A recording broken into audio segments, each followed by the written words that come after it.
questions without notice. The Leader of the Opposition. Thank you, Mr Speaker. My question's to the Prime Minister. In question time on the 22nd of February last year, the Prime Minister ruled out increasing capital gains tax, saying, and I quote, "Increasing capital gains tax is no part of our thinking whatsoever."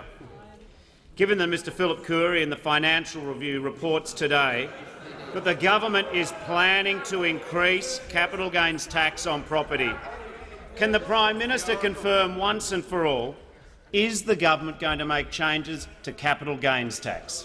The Prime Minister has. Thank you, Mr Speaker. The only party that is committed to increasing capital gains tax is the one opposite. Their recklessness with tax policy, increasing higher taxes, increasingly higher taxes, higher deficit and higher debt. They approach it with the same recklessness they have energy policy, mindless of the damage they do to Australian families, to Australian businesses right across the nation. The honourable member calls out for a bit more clarity. Well, it'd be nice to see that from the members of the opposition. One bumbling interview after another, despite the indefatigable and courageous members of the press gallery forging on, trying to get an answer. They can't 4 times. They tried with the Leader of the Opposition, couldn't get an answer on the ABC about the cost of the renewable energy target, couldn't get one from the member.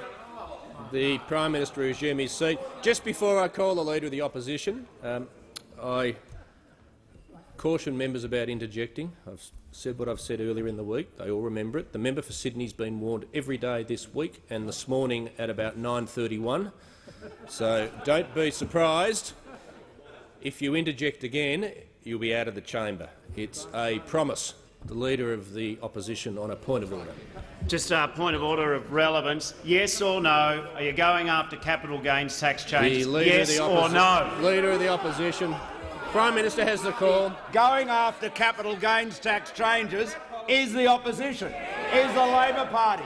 It's the only party, the only major party in this chamber that has a set of economic policies, every one of which is guaranteed to undermine investment and undermine employment. Every single one, whether it comes to tax, whether it comes to energy, whether it comes to regulation, right across the board. They want to stop trade, stop investment, stop employment. And when they're asked about it, Mr Speaker, the incoherence is extraordinary, absolutely extraordinary. Last night, David Spears, doing his best, asked about the renewable energy target.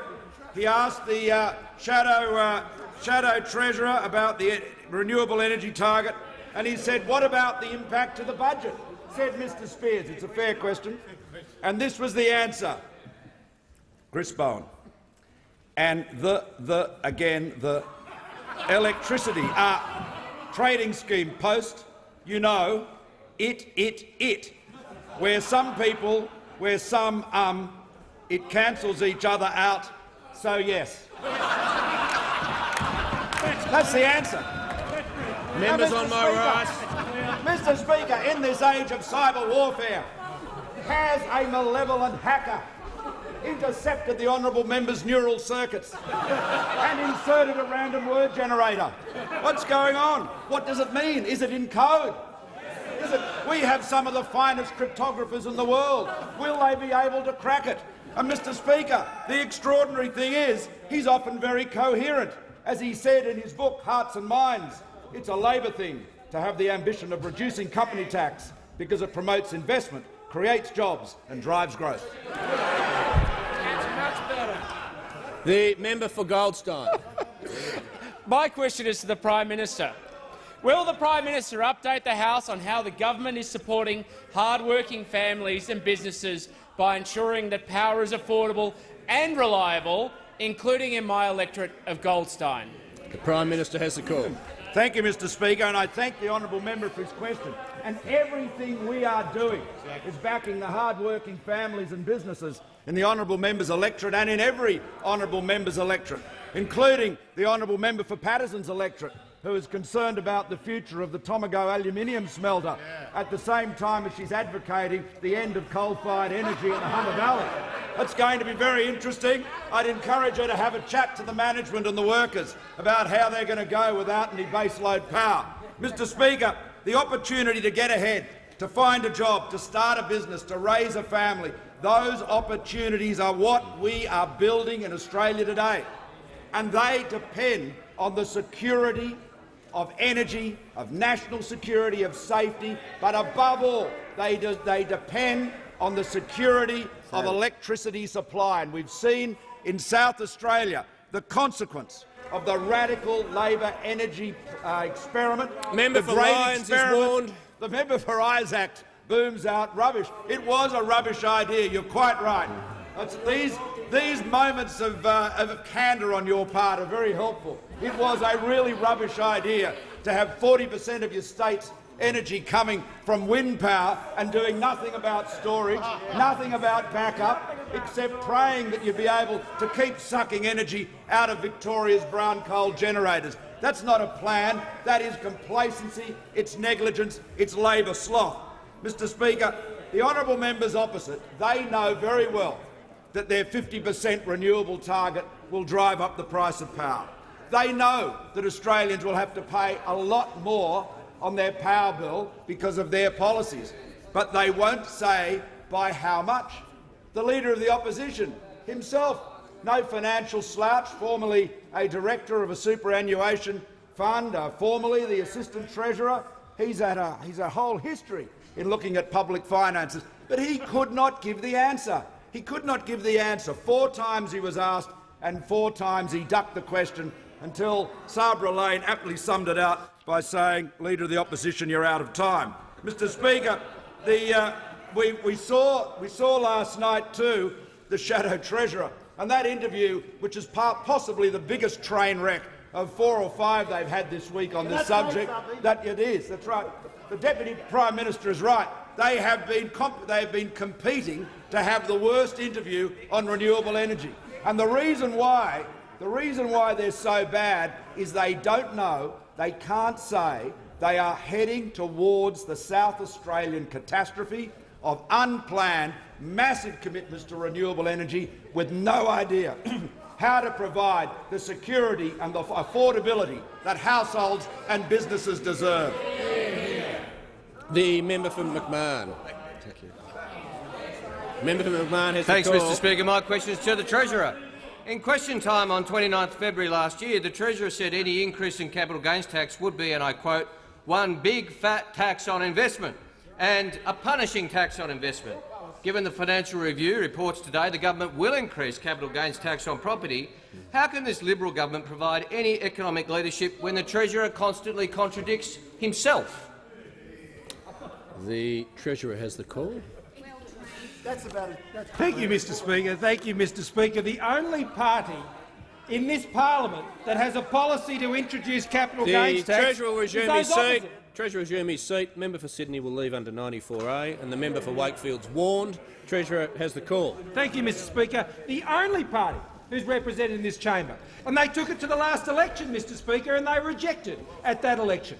They were rejected absolutely at that election. What we are doing on this side of the House is we are focusing on the issues that are impacting not only on household budgets but on business budgets as well. Those opposites policies, whether it's on capital gains tax, whether it's on negative gearing, whether it's on the other taxes they want to increase and impose further burdens on businesses, on Australian households, is ripping away the affordability that is presently there and seeking to be provided for by this government, Mr Speaker. But I'm reminded about the contradictions by those opposite, Mr Speaker. The Prime Minister has already referred to the stunning interview already given by the Leader of the Opposition. And I'll spare you all the ums and the its and the ups and the bars and the I don't know and the wells and all the rest of it. As you sort of sought to look through the fog of whatever it was he was trying to say yesterday, Mr Speaker, this lot are led around in the dark in this fog of ideological opposition to sensible policies to deliver affordable energy for this country, Mr Speaker. And we saw that fog of uncertainty and that fog of ideology clouding the mind of the Shadow Treasurer. And what worries me about the Shadow Treasurer, Mr Speaker, is he's supposed to be the voice of economic sense and credibility on that side of the House. Member Now, that was for on McEwen. full display with Mr Spears last night as he sat there trying to decrypt the code, as the Prime Minister said, with the member who was before him on that day, Mr Speaker. But the problem with this Shadow Treasurer is he cannot stand up to this Leader of the Opposition who is hell-bent on a cynical populist path. He is more left-wing now than the French Socialist government in opposing company tax cuts, which he once wrote about, once believed in, once tried to achieve, but will never support when it's never put forward by himself. The member for Corangamite. Thank you, Mr Speaker. My question is to the Prime Minister. Will the Prime Minister advise the House on the importance of affordable and reliable power for Australian households and businesses, including in my electorate of Corangamite and across Geelong? Prime Minister has the call. Honourable member for a question. Mr Speaker, in the honourable member's electorate of Corangamite in Geelong, you're seeing a revival of manufacturing, of advanced manufacturing, tied to Deakin University, an example of the innovation that is delivering strong growth in jobs in manufacturing. Carbon Revolution, where we visited, an extraordinary place, where you've got workers from Ford Motor Company who are there creating the lightest wheel rims in the world, the finest Australian technology leading the world. But that business and so many others depend upon affordable power, just as Portland Aluminium does in the member for Wannan's electorate, and indeed, of course, the smelter and the member for Patterson's electorate, which her policy of banning coal-fired power will surely put an end to. Mr Speaker, the reality is this. Labor has a 50% renewable energy target, which they cannot say what the cost will be. They are pressed to say what the cost will be. They will not reveal it. And more importantly, Mr Speaker, they have no idea how to maintain not just the affordability of electricity, but the reliability of electricity, because they have no plan to provide the backup or the storage that you need with a large amount of renewables. And this has been a comprehensive failure of planning on the part of the Labor Party. And, Mr Speaker, so confused are they that they don't even know whether they've got one policy or two. And I have to return to that cracking interview by Patterson. the Shadow Treasurer, where he was asked, what about the renewable energy target, says Mr Spears. Are you able to say what it would cost? Well, member for Perth what is we warned. have is two Labor policies. The renewable energy target, then there's the goal of getting to 50% renewable energy. Now, the 50% renewable energy is underpinned by a range of policy measures, including, for example, the trading scheme, which we announced, which would have no impact on electricity prices. Oh yeah, that'd be right. No impact at all. Hang on, says Spears. Are you saying there's a difference between a goal and a target? Well, there's a renewable energy target, and then we have the 50% aspiration. So it's only an aspiration. So we can see, I see a Member for Gillard Bruce moment will coming leave on under 94A. as he crab walks away, leaving the Leader of the Opposition, leaving the member for Port Adelaide stranded there on their 50% reckless target, which we know will destroy jobs, destroy businesses and burden households with unaffordable power Prime bills. Minister's time has concluded. Member for Morton will leave under 94A. I'm not going to warn him every day. Well, I warn you, then you acknowledge it, and then I warn you again, so I'm sick of the acknowledgements, frankly. The Leader of the Opposition has the call.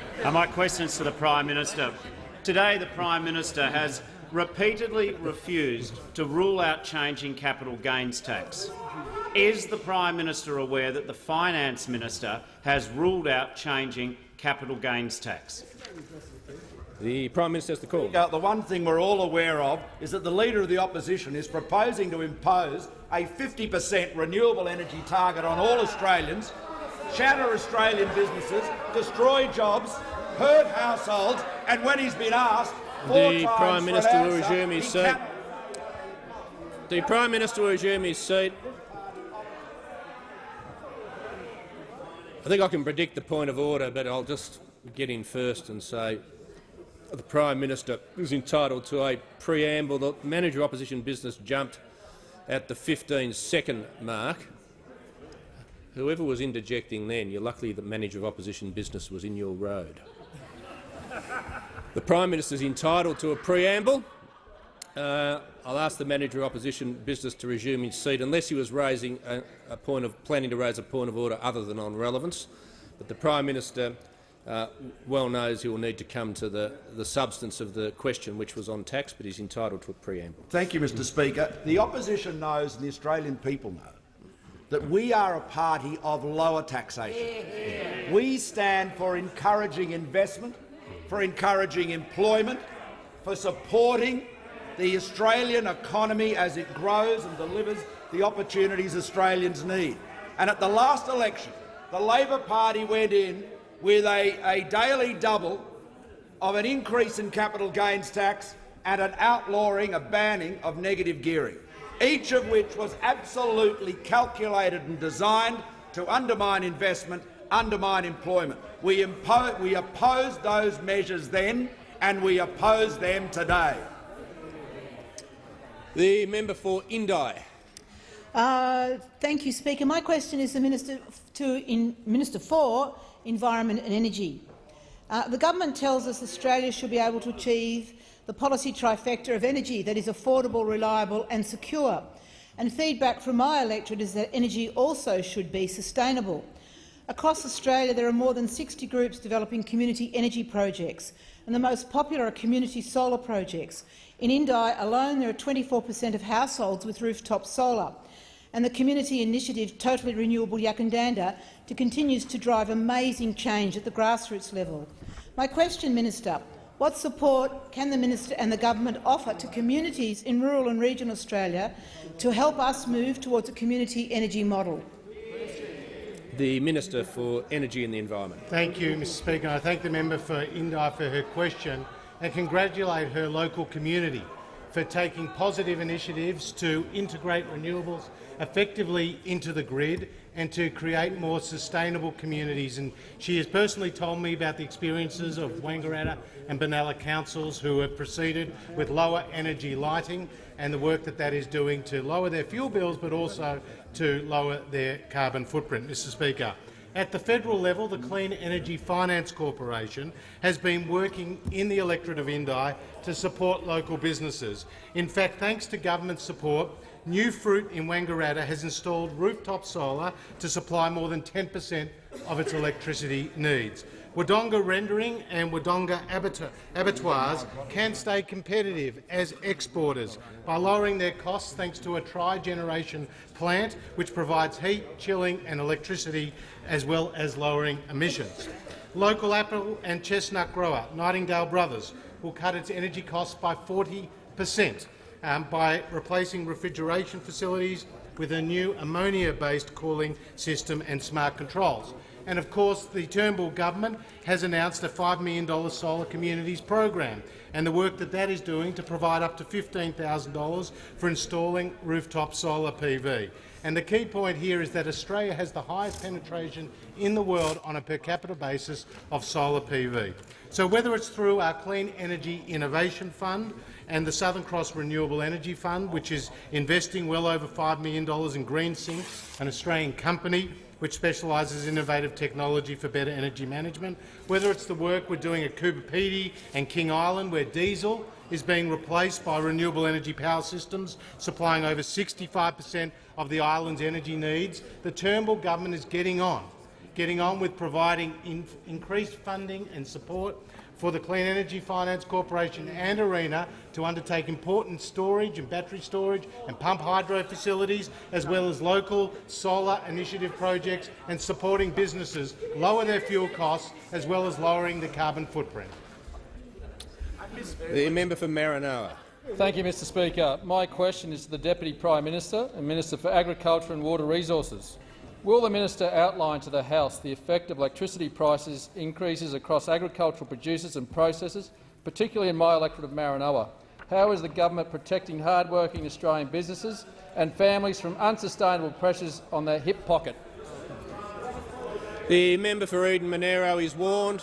The member for Eden Monaro will leave under 94A. The Deputy Prime Minister has the call. Well, thank you very much, Mr Speaker, and I thank the honourable member for his question. Agricultural production is forecast to reach a record $60 billion in 2016-2017, and $12.5 billion of this is in beef cattle, almost $1 billion across the 2,878 beef cattle farms in the Maranoa-Darling Downs region. And being a former constituent of Maranoa, I'm very aware of that. Teats Australia, one of Australia's largest processing sectors, employs directly 4,000 people, and another 13,000 jobs are associated within regional Australia.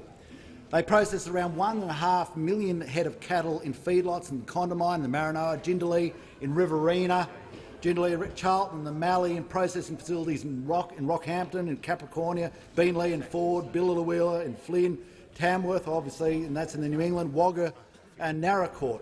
The average processing cost in Australia is $300 per head. Unfortunately, the average processing cost in the United States is $150 per head, and in Brazil it's $130 a head. So if you want to have more processing, you've got to keep control of your costs. If you don't want to encourage more cattle into the live cattle trade, then control your processing costs. But you can't control your processing costs when, as they say, the costs are spiralling out of control. Total energy for Teats this year will be $39 million that they'll have to spend. And what we've seen in places such as Narracourt in South Australia, in the last 3 years, the costs have gone up by 60%. 60%. In Rockhampton, it's gone up by 57%, and Billawheeler 40%, and Beenleigh 28%. That's from 2015 to 2017. Power prices are forcing people out of jobs, out of manufacturing jobs, and it's quite simple. You can either have cheap power or cheap wages. We don't want cheap wages. We want to make sure people are well paid, so we must have cheap power. So you think the party that represented better wages would want cheap power, but they don't. What they want is dearer power, and this dearer power is going to force out manufacturing jobs. Now we're looking for a coherent explanation of what they have. So let's try it. Let's try some famous speeches. The first famous speech: "We will fight on the beaches." Who said that? We will fight on the beaches. Churchill. 407, or Churchill, on the 4th of June, 1940. 407 years ago. Who said that? Who was that? Abraham Lincoln. But this has to be one of the best speeches. Who said this?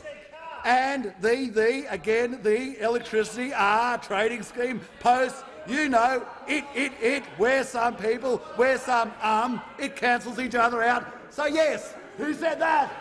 Bowen. He's up there. Deputy Prime Minister will refer to members by their correct the member titles. for McMahon, and he doubled up on it. And again, the impact cancels each other out. Mate, your impact, your incomprehensible impact cancels out everything. Concluded.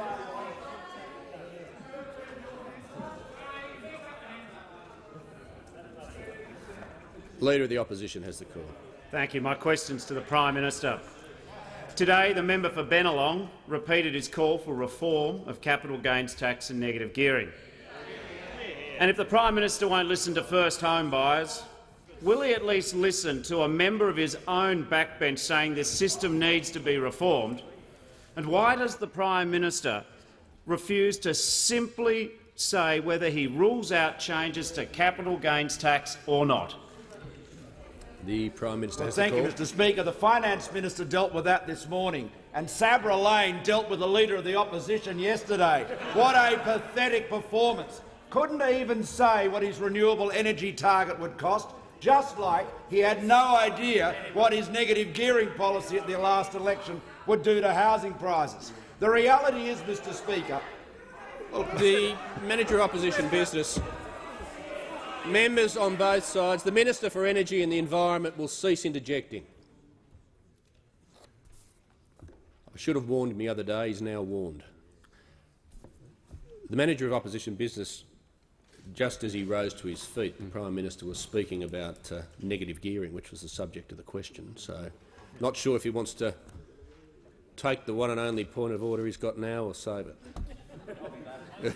Prime Minister has the call. He's completely in order. Well, Mr Speaker, it's perfectly obvious the manager of opposition business has no interest in the standing orders, but plenty of interest in interrupting the way in which we are revealing the absolute shallowness of the Labor Party's policies, their recklessness, the damage they are doing to Australian families and households. And spare us the fake empathy, if you please. Every member opposite knows there are businesses and jobs in their electorate which their policy puts at risk, and none more so than the members from the Hunter Valley, who are members of the member over here, the member for Hunter. The member for Hunter represents an electorate, the jobs in which are based on energy, on affordable energy, on strong, reliable baseload power, and he is a member of a party that wants to shut it all down. The Prime Minister will resume his seat. The member for Hunter, member for Hunter is warned. The Leader of the House will cease interjecting. The Leader of the Opposition on a point of order. Relevance. I just want to say to the Prime Minister, there's no shame in just answering a question. Yes or no? Are you going to make the changes, or are they off the table? Yes. The Minister for Health. Prime Minister has the call. Thank you, Mr Speaker. Mr Speaker, and the member for Hunter may reflect on the maiden speech of the member for Paterson when she said, while coal is still a vital source of employment, we are a region in transition. Just as nearby Newcastle has blossomed beyond steel, the Hunter will transition from coal to newer, cleaner industrial bases. Well, what are they going to be? What are they going to be? Is it going to be gas at $100 a megawatt hour? Ask the people at Tomago Aluminium. Ask them whether they can afford $100 a megawatt hour. What's the Labor Party's plan? We're putting in place energy storage. We're taking on the challenge of providing the storage and the backup that Australia's Prime energy Minister will system resume needs. his seat for a second. Prime Minister will resume his seat.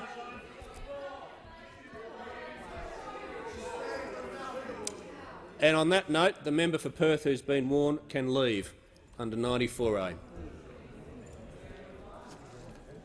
I'm going to make very clear before I call the Prime Minister back, if members are going to interject wildly, as I've said before, they leave me no option but to ask them to leave under 94A. They'll choose how often they're in the chamber. Many have worked very hard to get in the chamber. It surprises me they then work so hard to get themselves out of it once they're here. The Prime Minister has the call. Thank you, Mr Speaker. Mr Speaker, this issue of energy is all about competence. It's about competence and Labor's incompetence. It's failure to put in place a plan.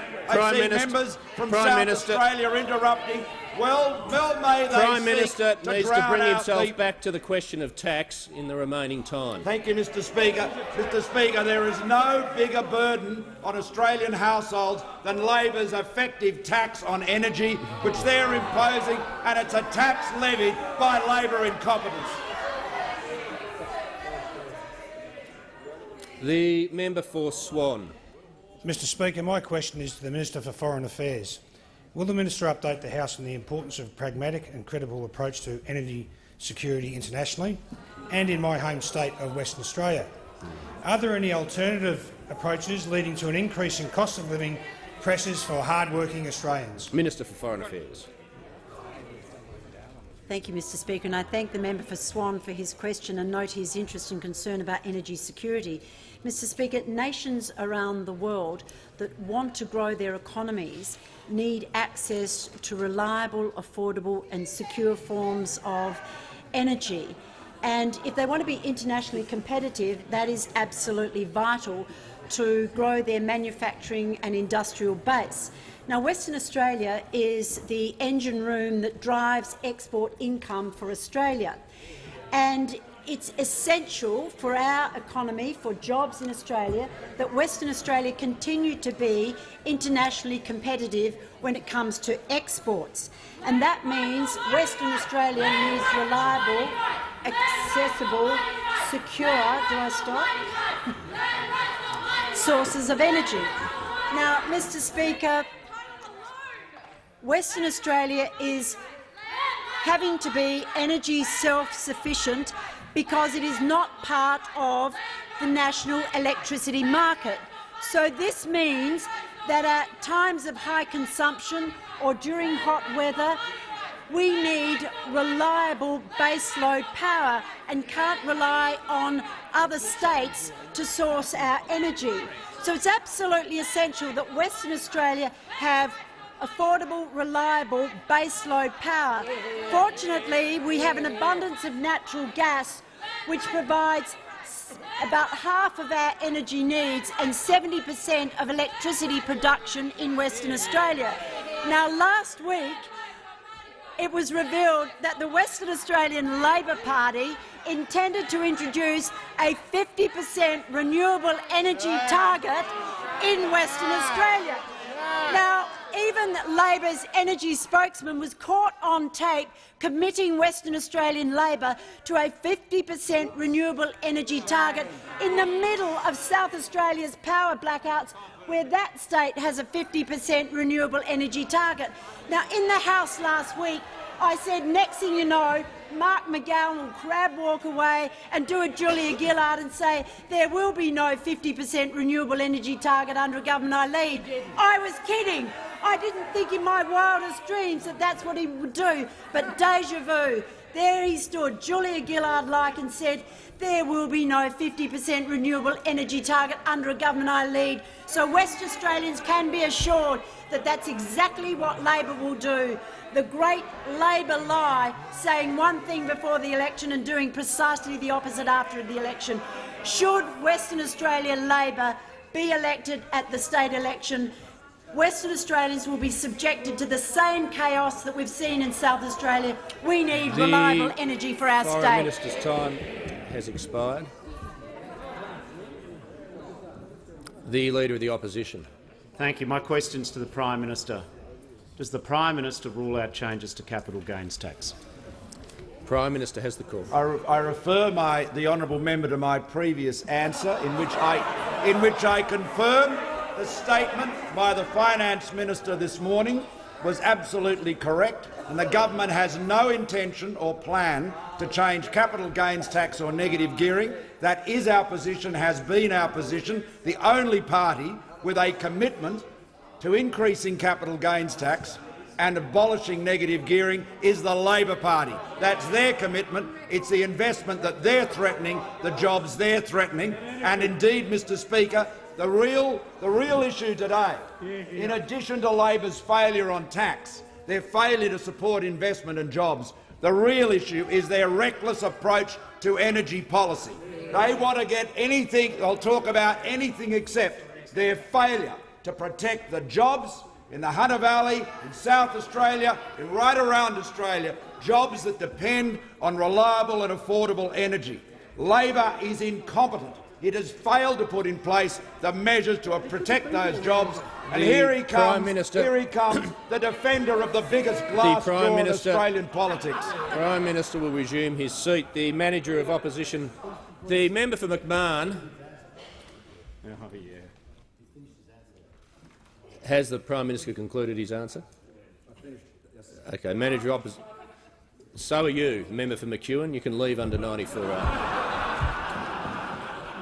The member for Moore. Thank you, Mr Speaker. My question is to the Treasurer. Will the Treasurer update the House on the importance of a stable and secure energy network to the Australian economy? What are the impacts of higher electricity prices and less stable supply on job security and the hip pockets of hard-working Australian families? Member for Moore will resume his seat. The Treasurer will resume his seat. The members for Burt and Oxley were interjecting right through the question. I'm now going to get the member for Moore to repeat his question, and if there's a repeat of that, they will join their colleagues outside the chamber. They'll leave me no choice. The member for Moore. Thank you, Mr Speaker. My question is to the Treasurer. Will the Treasurer update the House on the importance of a stable and secure energy network to the Australian economy? What are the impacts of higher electricity prices and less stable supply on job security and the hip pockets of hard-working Australian families? The Treasurer has the call. Thank you, Mr. Speaker, and I thank the member for Moore for his question. As the Prime Minister and I met earlier this week with the Committee for Adelaide, they remind us that South Australia was the canary in the coal mine, Mr. Speaker, when it comes to the reckless energy policies of those who sit opposite, and when they see the experiment, that terrible experiment that has been played out in South Australia under the matched renewable energy policies of those opposite who sit in this chamber. And what we're seeing in South Australia is what happens when Labor policy grabs hold of our energy grid, Mr. Speaker. We've seen experiments from the Labor Party before when they were in office. Member for Kingston Smith and the member for Franklin. We saw their experiments on border protection, Mr. Speaker. We saw their experiments on policies that set fire to people's roofs and led to the terrible tragedies that we saw, Mr. Speaker. We saw the experiments they put in place which saw, Mr. Speaker, overpriced school halls and the complete catastrophe that drove our budget back into deficit and presents us with the debt burden that we have today. Now, Mr. Speaker, energy security is critical to businesses and households. And what we saw last night, Mr. Speaker, from the Shadow Treasurer was not only an exposition of incoherence and incompetence, Mr. Speaker, but if you wade through all of that, as I said, all the its and the buts and the aye-ayes and the well-wells and all the rest of it. Kingsford Smith on will four cease interjecting. separate occasions last night, Mr. Speaker, the Shadow Treasurer said that there would be no impact on electricity prices of a renewable energy target of 50%. He said it on 4 separate occasions. Absolutely no impact on electricity prices for households if you forced renewable energy at 50%. And on top of that, he said there would be absolutely no impact whatsoever on the budget, Mr. Speaker. Now, it took a while to decipher that from his comments, but on 4 occasions he said there is no impact. Now, what sort of a fantasy land, Mr. Speaker, is the Shadow Treasurer living in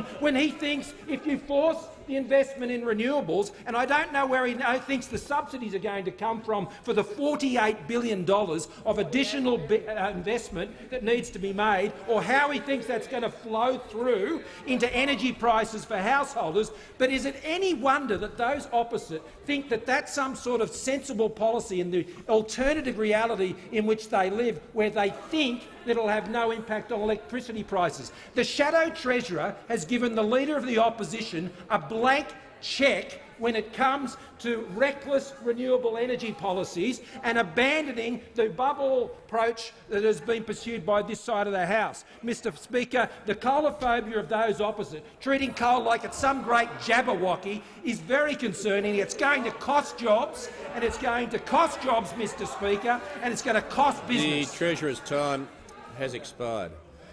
The member for McMahon. Thanks, Mr. Speaker. My question is to the Treasurer. On Tuesday, the Treasurer called for Labor to come up with our own alternative revenue measures. Yesterday, the Treasurer couldn't recognise Labor's reforms to capital gains tax as exactly that. Was the Treasurer or his office responsible for the leaks to the Australian Financial Review today, or was it the Prime Minister's office or his other opponents within the Cabinet? Members on my right, the Treasurer has the call. Thank you, Mr. Speaker. The only party represented in this parliament that wants to increase taxes, and in fact is itching to increase taxes, is those who sit opposite. And there is the Labor Party, other party who wants to increase taxes, Mr. Speaker. And there's a reason why they want to increase taxes, Mr. Speaker, and we saw it when they were in government. They want to increase taxes because they cannot bring themselves to ensure that governments can live within their means. Now, on this side of the House, we are committed to ensuring that we spend every taxpayer dollar sensibly and fairly in a way that protects future generations and delivers the important services that are necessary that Australians rely on. But, Mr. Speaker, we have to make sure it's affordable and that it's sustainable and it's responsible. Now, those opposite gave away on that pledge a long time ago, and we saw it at the last election, because at the last election the Shadow Treasurer assisted by the then Shadow Finance Minister, who actually sacked himself after the last election on that portfolio, Mr Speaker. What we saw at the last election was a policy which was going to increase taxes, increase the deficit and increase debt and increase spending. Now, that requires quite a level of determination if you're determined to ruin the finances of this country. This side of the House, Mr Speaker, will not indulge in that sort of fiscal recklessness. What we are doing is to ensure that we're taking the pressure off households. We're going to take the pressure off households by whether it's our policy on childcare, but particularly when it comes to securing energy affordability, which those opposite, Mr Speaker, are on a very reckless path. They're on a reckless path which would see Australians pay more for everything, particularly for energy, as it feeds into every layer, every single layer, whether it's the household budget or the business budget, Mr Speaker. What they are putting forward is higher prices on electricity, higher prices on childcare, and by the reckless policies of refusing to understand how the housing market works, they also want to inflict that sort of pain on Australians who are trying to buy homes as well. But also, Mr Speaker, they are trying to do it to those who rent properties. Now, on average, around 20% of those who rent properties, Mr Speaker, goes on their rent, and those opposite want them to pay higher rents, Mr Speaker. One of the things that we have in this country, and we've had some success with, is trying to avoid the sort of excessive rents that we see, but there are many Australians who still struggle with their rents, and the policies of those opposite we know will just drive up rents. That's why they're reckless. The member for Flynn. Thank you, Mr Speaker. My question is to the Minister of Environment and Energy. Will the minister update the House on how the government is prioritising stable, secure, affordable energy supply, which supports jobs for hard-working Australians? What hurdles stand in the way of providing a secure and affordable electricity supplies to families and farmers in my electorate of Flynn? The Minister for Energy and the Environment. Thank you, Mr Speaker. I thank the member for Flynn for his question and acknowledge that his electorate and neighbouring electorates are a number of cane growers who have seen electricity prices increase by more than 100% in recent years, are really putting pressure on their business. Now, Mr Speaker, as the Prime Minister has made very clear, our priorities are energy security, energy affordability as we transition to a lower emissions future. And a big part of the equation going forward is storage. And that's why the Prime Minister and I today announced that the Clean Energy Finance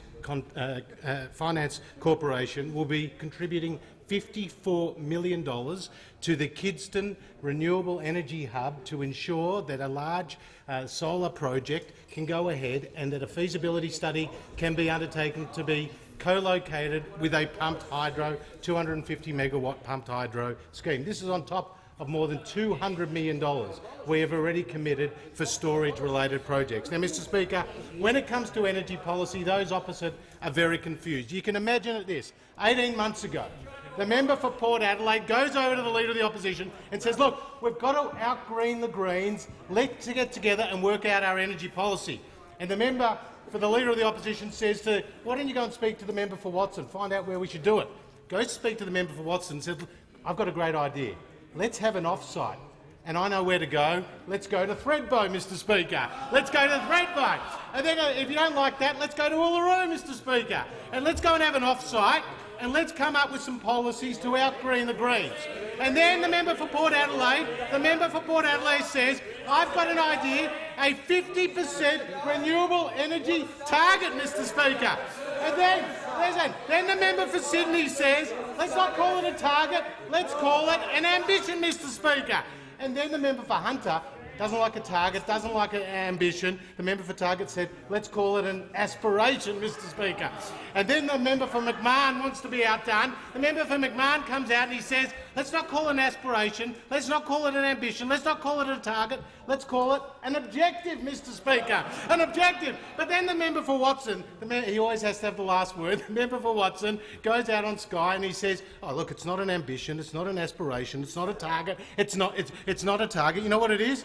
It's a goal, Mr Speaker. It's a goal, Mr Speaker. Now, we heard We heard that it doesn't have any impact on prices, according to the member for McMahon. The member for Sydney said yesterday it will lower prices. Well, the final word goes to the Australian Energy Market Commission, because this is what they said when they looked at extending their renewable energy target to the amount that the opposition wants to do. This is the AMC. As existing generators exit the market, wholesale prices can be expected to rise and consumers will face the full cost of the increased subsidy, Mr Speaker. That's the reality of your Labor policy. Higher the Minister's time has consumers. concluded. The member for McMahon has Thanks, Mr Speaker. My question is to the Treasurer.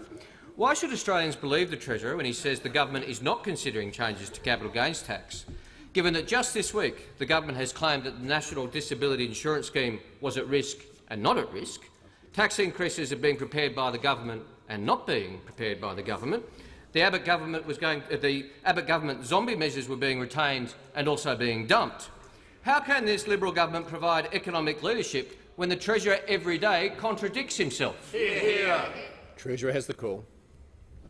Mr Speaker, our position is crystal clear. We are working to bring the budget back to balance by 2021. We have set out the measures that are required to do that, and they are the projections that are set out in those documents and were confirmed again in the MyEFO statement at the end of last year, Mr Speaker. After that document was released in December of last year, the AAA credit rating was once again affirmed by all three ratings agencies, and it is this government who continues to have the policies set before this parliament that will take us back into balance. Now, there is only one group of people who sit in this parliament who are working against that objective. And you really have to wonder why, Mr Speaker. Those opposite have been accused of trying to talk down the economy to risk Australia's AAA credit rating for their own benefit.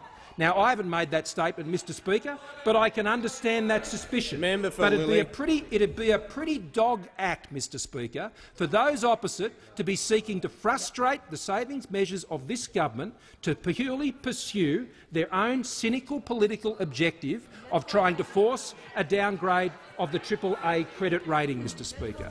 Now, those opposite need to, I think, come to terms with the responsibility they have to sit in this chamber and consider these matters. We've made it crystal clear how this budget can come back to balance by dealing with the expenditure challenges that we have and to make sure that government lives within its means. Australian householders live within their means, businesses live within their means, Mr Speaker, but those opposite refuse to do it. They continue to demand higher and higher spending. They continue to demand that this government not take the necessary steps to ensure that our welfare budget is sustainable so it can support the Australians who desperately need it and so it can be targeted to meet their needs. Those opposite are engaged in a very cynical game, Mr Speaker. They come in this place and they sneer and they smear and they cheer and they carry on, but what they forget is the very serious business that this parliament is trying to conduct, and that business is to clean up the mess that they left behind. They set fire to that budget, Mr Speaker, and they pour petrol on it every single day from opposition, Mr Speaker, and that's what they need to come to terms with. They need to be accountable for the votes and the actions they take place. Cynical populism and opportunism may be the career record of the Leader of the Opposition, but it's no job application to be Prime Minister. The member for Gilmore. Thank you, Mr Speaker. My question is to the Minister for Revenue and Financial Services. Will the minister advise the House how making our childcare system more affordable, flexible and accessible for all of our Australian families, how will that create jobs and relieve the cost of living pressures for them? Is the minister aware of any problems and alternatives that may occur? The Minister for Revenue and Financial Services. I thank the member for Gilmore for her question and for her powerful advocacy on behalf of her constituents who believe it's so important to have access to affordable childcare.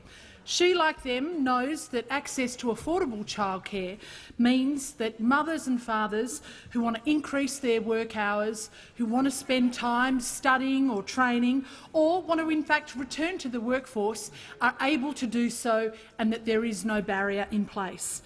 By providing access to affordable childcare, the Turnbull government is giving Australian families real choices about their lives. It is a critically important economic reform. Our fully funded childcare reforms will help around 129,000 families by abolishing the rebate cap for those families that earn less than $185,000. Those who are high-income families earning more than $185,000 will have an increased cap of up to $10,000 each year. Now, this is very important because there has been new data released today that shows that thousands of families have hit the childcare assistance cap in just weeks into the new year, and that means out-of-pocket costs for them. Just 2 weeks into this new year, more than 3,600 families have hit the $7,500 rebate cap for access to early childhood education and care services. Now, we know that families face this childcare cost cliff, usually in the middle of the year, and it cripples household budgets. It means that one parent usually has to go out and actually earn a living just to pay for childcare costs, and will often result in a parent working fewer hours than they otherwise would work, or a child being abruptly withdrawn from their childcare or early learning opportunities. But our reform package provides those families with real relief for those out-of-pocket childcare costs. It ends the stress of reaching that childcare cost cliff, and it empowers parents to be able to make decisions about their families and their work lives. Now, those opposite are being reckless with Australian families. They have complete disregard for Australian families because they are standing in the way of these critical reforms that were introduced into this place only last week. They are going to leave families, around 129,000 families, worse off if they continue to block those reforms. Those opposite went to the election promising that they would continue the current system. They then went to the press club and they said that they were going to have a national conversation, but the truth is they've got no plan other than hurting families. Get out of the way of real reform.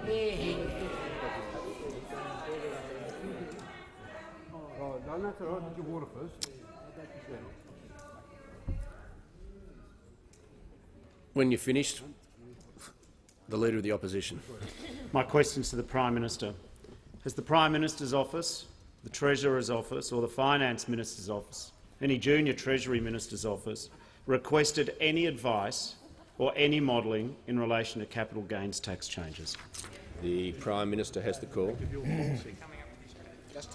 Mr. Speaker, the business of government is not going to be delved into by this fishing expedition.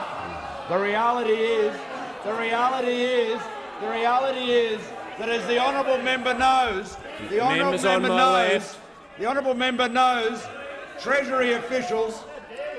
The Manager of Opposition Business on a point of order. Yeah, if we're not allowed to ask on a questions, point of order. Yeah, on a point of order for ministerial responsibility according to practice. Okay. If we're not allowed to ask about the business Manager of government, why are we here? Manager What's of the point Opposition of Business will resume his seat.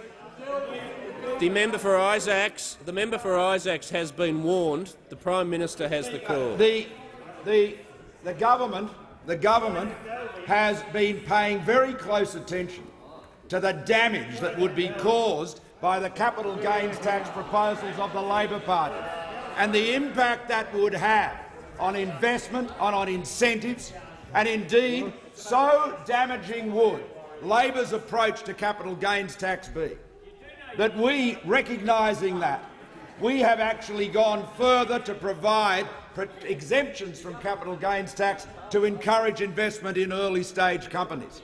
So the honourable member knows very well that Treasury officials look at a whole range of options, a whole range of studies. We get submissions from various parties, from various interest groups associated with the budget, and it would be remiss not to examine all of those proposals and to pay respect to them as well, Mr. Speaker. But the fact is that what we know is that the plan we took to the last election delivers more investment and more jobs. The plan that Labor took to the last election was to discourage investment, to raise taxes, to do nothing to encourage employment, and most recklessly of all, Their plan on energy is absolutely guaranteed to deliver, and you don't need a Treasury official to model that. You've only got to look at South Australia. Their energy plan is guaranteed to deliver the least reliable electricity and the most expensive electricity, which is driving jobs away, discouraging investment, putting families at risk with higher and higher bills, and that is what Labor would deliver to the whole of Australia if they had their way. They do not have the competence, they do not care, they are filled with ideology, with a failure to put in place the measures to keep the lights on and ensure Australians can afford to pay their power bills, afford to invest and employ and drive those opportunities every Australian is entitled to aspire to. The member for Durack. Thank you, Speaker. My question is to the Minister for Social Services. Will the minister inform the House on the government's commitment to the NDIS and its plan to fully fund it? Are there any alternative approaches that would hurt hard-working families?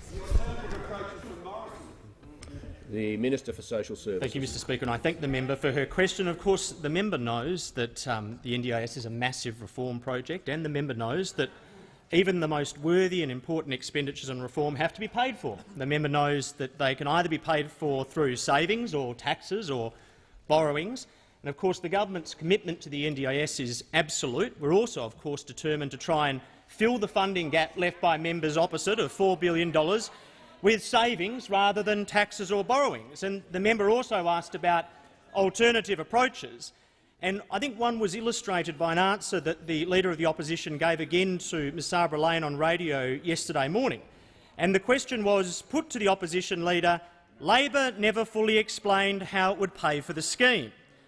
The response was, well, I was there in 2013 when Jenny Macklin outlined we would increase the Medicare levy and we would make other savings. Now, I mean, to the credit of the Leader of the Opposition, at least he didn't answer it in Morse code like the Shadow Treasurer, but there is still a slight problem with the answer in that no one from anyone on the members opposite can provide us with any details or any firm figures around what these mysterious other savings are. And, Mr Speaker, it's all very 1960s, you know. They used to say that if you could remember the 1960s, you weren't there. Well, the Leader of the Opposition was right there, alongside the member for Jagga Jagga. He just can't remember what the $4 billion worth of savings were. And that is simply not good enough. When pressed again at a doorstop yesterday morning, Mr Shorten, in Labor's 2013 budget papers, you describe some of the money going towards the NDIS as selected long-term savings. What are those savings? Answer, you have to refer to the budget papers. So, to a question that says the budget papers are not clear on what these other savings are, the answer is refer to the budget papers. I mean, that is an amazing answer to a $14 billion funding gap in the most important reform that either of these two governments have ever engaged in. And, you know, there was nothing in the budget papers, nothing that would provide any explanation. There was an off-Broadway sort of budget glossy which had a thing called Chart 3, and that did, you know, announce a saving, point to a saving. One of the savings it pointed to with respect to health insurance. That saving was first announced on 22 October 2012, with the member for Lilly saying the saving taken will help return the budget to surplus. It was re-announced in my EFO saying the saving in this measure will be redirected to partially offset the cost of the dental health reform package, and then it was re-announced in the budget glossy as being applied to the NDIS. The member for Lilly didn't spend it once, he didn't spend it twice, he spent it 3 times, The minister's Mr. time Speaker. has Unfunded. concluded. The member for Jagga Jagga. Thank you, Mr Speaker. I seek leave to table a Treasury document tabled in Senate estimates that outlines how the Labor government fully funded the NDIS. Have a look at it. The member for Jagga Jagga will resume her seat.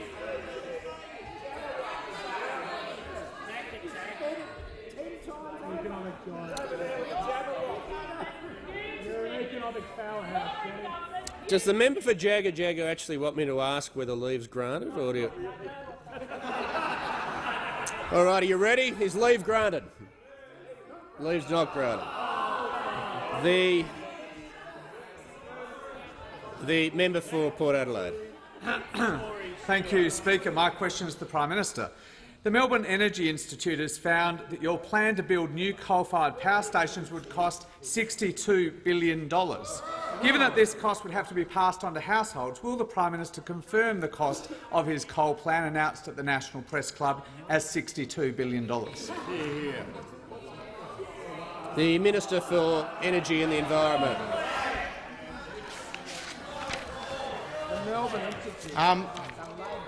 It's funny. Well, like I just say, we are not the only people in this House on this side that actually believe in clean coal. Because, listen to this quote from the member for Grainler, who said in this place, one count was the Prime Minister suggesting that somehow I did not support clean coal technology. This is the member for Grainler. If he cares to check my website, he will see at least 73 speeches and press releases referring to support for clean coal technology, including me as the major speaker at the Clean Coal Conference, Mr Speaker. That's the alternative leader of the opposition. That's the alternative of the opposition. Now listen, we understand on this side of the House that you need to be technology neutral. As the Prime Minister has outlined, Australia is the largest coal exporter in the world. Our coal is low in sulphur, low in ash. And what we have seen right throughout Asia is more than 700 of these high-efficiency, low-emission power stations, Mr Speaker. So we are absolutely serious about investigating the cost of doing this in Australia. And we understand that we've got 24 coal-fired power stations, all of which you want to close when you join with the Greens to pass a motion in the Senate to encourage the closure of coal-fired power stations. So we're absolutely serious about clean coal technology. This is what the Chief Scientist of Australia, Dr Alan Finkel, said about clean coal technology. Existing coal and new coal with carbon capture and storage is a very legitimate low-emissions technology. Now, Mr Speaker, we are absolutely serious about maintaining baseload power in the system. Those opposite have a 50% renewable energy target, which they don't know what the cost is, they don't know what the implications is on the network, and they don't even know what it's called. Now, Mr Speaker, we on this House have a much different policy. We are technology neutral when it comes to our policies. We don't go down the path of an emissions intensity scale. We're not going down the path of closing coal-fired power stations. We're not going down the path of a 45% emissions reduction target. We're not going down the path of a 50% renewables energy target. We are serious about investigating clean coal technology. And I'll just finish.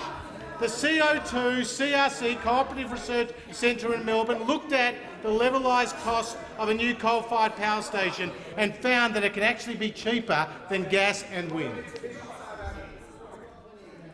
The only reason I haven't asked the member for Kingsford Smith to leave the chamber, he knows he's been interjecting.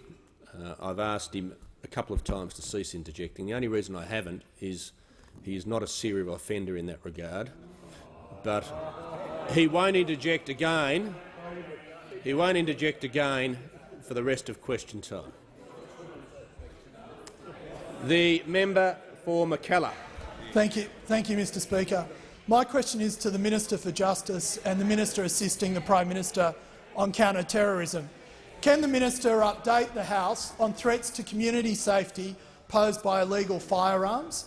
Are there any threats to the government's approach to cracking down on firearm trafficking? The Minister for Justice.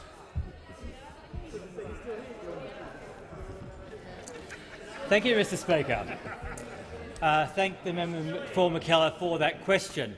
The Australian Criminal Intelligence Commission estimates that there are up to 250,000 guns within the Australian black market, and most worryingly, they are increasingly held by criminals or organised crime groups like outlaw motorcycle gangs.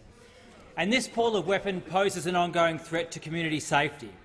Just as one of these guns can do serious harm, anyone who smuggles them is only going to use it for a serious criminal purpose.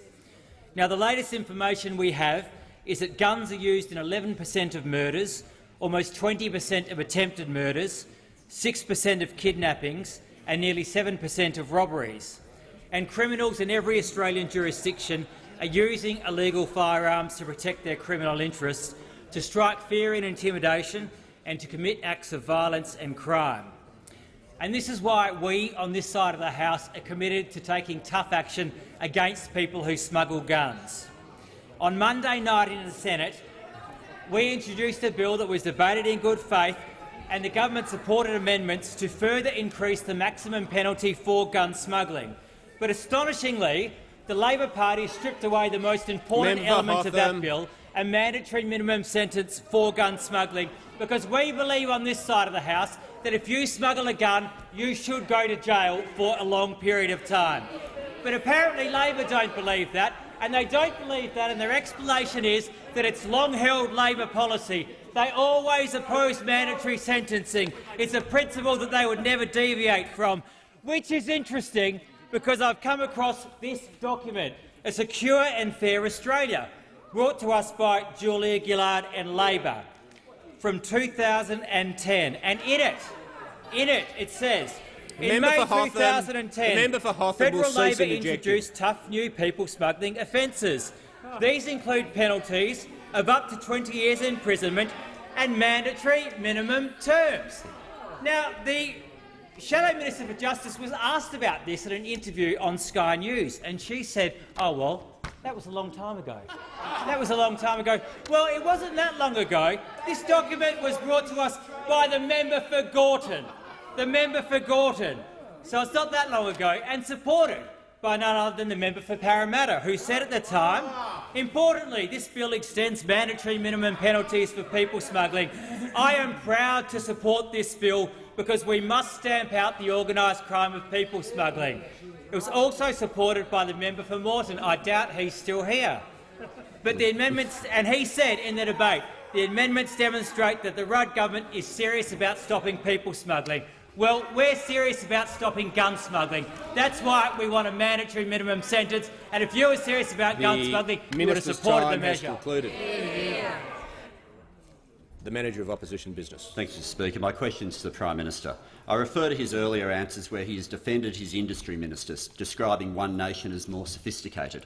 Given it's now reported that One Nation, which the WA Liberal Party is preferencing above the Nationals, has advocated killing Indonesian journalists and made hate-filled derogatory attacks on gay people, Muslims and Indigenous Australians, does the Prime Minister stand by his earlier answers? How long can the Turnbull government continue to pretend that One Nation is just like any other party? Prime Minister has the call. Mr Speaker, I'm not going to be verballed by the member for Watson. The reality is, as he knows, that political parties in our preferential system assign preferences in their own interest.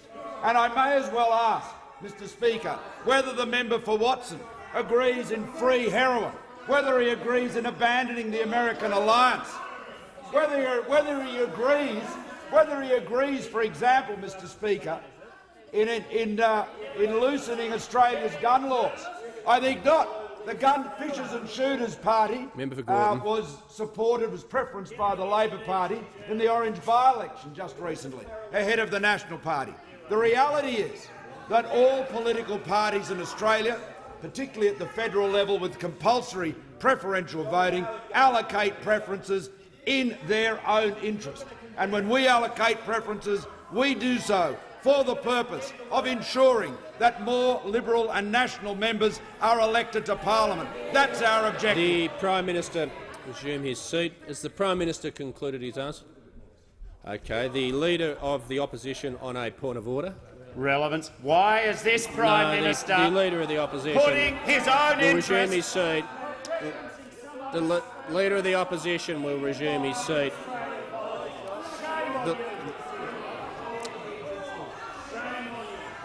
The Leader of the Opposition might not like the answer, but there can be no claim the answer wasn't relevant.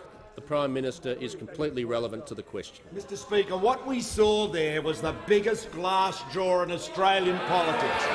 We had his snivelling personal explanation earlier in the week, almost bursting into tears that the mean people on the government sides had said nasty things about him. He can't take it, and he can't take the truth about his own hypocrisy. And there he is, standing up here, abusing the standing orders, defying the Speaker to give his torrent of abuse. Well, I'll say this, Mr Speaker, if the honourable member for Watson wants to know what my views are or my party's views are on those issues, then you look to us. And we stand for a non-discriminatory immigration program. We stand behind Australia, the most successful multicultural society in the world. We support the United States alliance, the bedrock of our security, which is not what the Greens party supports. And we don't believe that heroin should be free either, and I don't think the Labor Party does either, but they preference the Greens again and again and again. The hypocrisy from the Labor Party is insupportable. The duplicity, the inconsistency from the Leader of the Opposition, his snivelling pleas for mercy. This glass jaw has to be revealed for what it is. He can't take it, he can't deliver, he can't govern. I ask that further questions be placed on the notice.